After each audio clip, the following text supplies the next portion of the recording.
After 12 seasons in Happy Valley, Penn State head coach James Franklin has been fired. Northwestern upset Penn State on Saturday, 22-21, and less than 24 hours later, the call was made. Penn State is 0-3 in Big Ten play. James Franklin was 104-45 at the helm, but 4-21 against teams in the top 10 during his tenure. Franklin is now owed more than $49 million, which is the second largest buyout in college football history, behind only Jimbo Fisher's $76 million from Texas A&M. Paul Feinbaum here with us right now. And Paul, James Franklin, the big quarrel with him was that he wouldn't win or couldn't win those big games. How justified is the firing now versus the end of the season? I think it's the 100% the right decision now, because he had completely lost not only that football team, but the fan base. It's one thing to lose to Oregon in double overtime during a whiteout.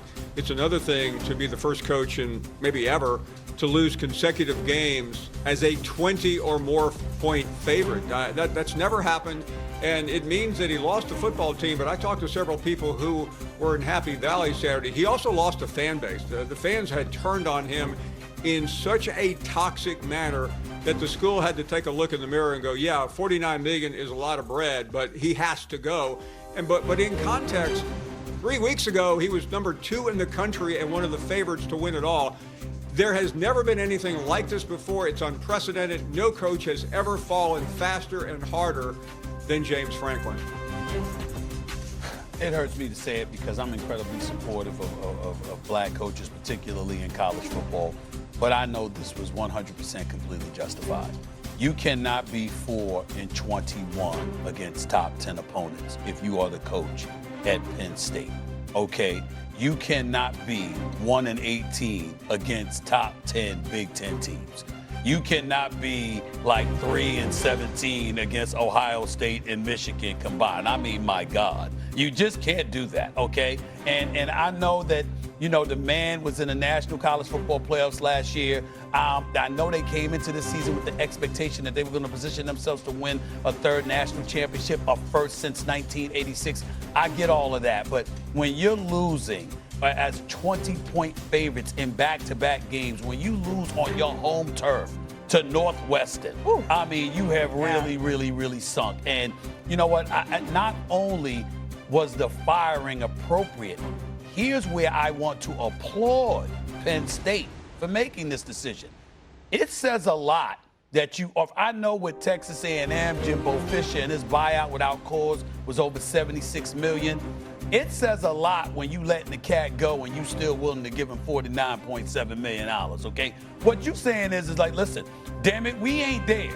And you know what? We can't accept this. And no matter how much money it costs us, we gonna correct this error. Now, I'm not saying that who they hire, who they bring in will be a better coach than James Franklin or whatever, because it's not like the man isn't a good coach, okay? It's not like he doesn't deserve to get a head coaching job somewhere else.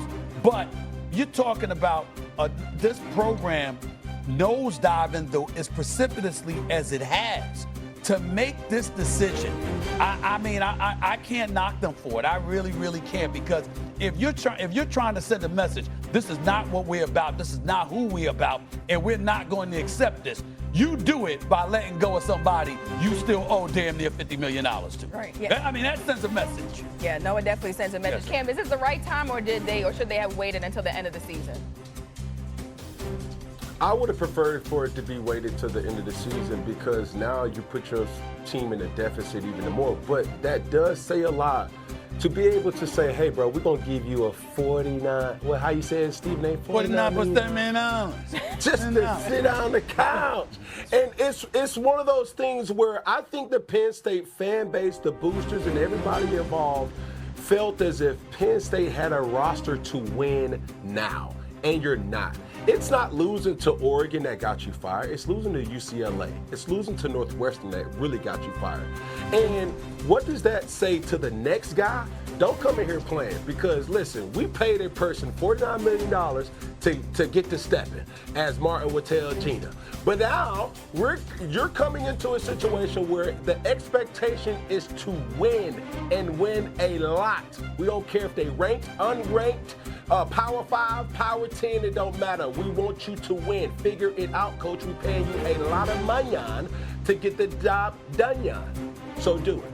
Yeah, Paul, I feel like when you look at the losses to UCLA and Northwestern, those were both of the straws that broke the camel's back. I feel like that's where James Franklin lost his job. That is exactly right, but there's one more thing that cost him his job, and that happened before the season. James Franklin went to his bosses and said, listen, we are good, but we're not great. We need to be elite. So what did they do? They went to Ohio State and took away the defensive coordinator. They paid $3 million. They went into the portal and spent a fortune, and they just pushed it all into the middle, and he said, we are going to get it done because we have the best roster we've ever had, and we probably have the best team in the country. And that's, Stephen A., is why it all went down so quickly and so badly for James Franklin. And that point Paul just made is so important, because when we look and we address the issue, at least in years past, of the paucity of African-American coaches, particularly on the collegiate level, what was the saying? You know what? You either don't get the opportunities, or when you get the opportunity, it's not a fair and equitable opportunity. So what do? This is Penn State here. You know, where Joe Paterno once coached and obviously made them an iconic program before everything fell apart with the whole, Sandusky controversy and stuff like that, right? The bottom line is, in the aftermath of all of that, you bring in James Franklin. He's an African-American coach. He's in the house. You gave him a boatload of money. You gave him all the resources. Then they turned around and he said, yo, that ain't enough. They said, you right. So go ahead and get that defensive coordinator. We're going to make him the highest paid coordinator in college football. Go out there and get the transfer portal. How much money you need, what you need. It's rare in the moment. It's rare in the day that you are a black coach in any sport, on any level, and somebody comes along and gives you all the resources that you not only need, but ask for. Now, Cam makes a valid point about what they didn't have. But what the program is saying is, it ain't our fault. You came and asked us for the money. You came and asked us for the resources. And we gave it to you. That is a very, very rare and privileged position for a black coach to be in, where you're able to say, I got what I asked for. I got what I needed. They gave me all that I had, that I needed and that I asked for. And you lose to UCLA in an empty damn stadium with people in the stands with bags over their head, and then you come home and you lose to Northwestern. This ain't journalism class. That's what they known for. You understand? That journalism school ain't known for beating you in football. How the hell that happened? But that's what happened. And so when you look at it from that standpoint, Amina, Paul, Cam, I hate it. Hurts me. It really does. Yeah. Because I like them.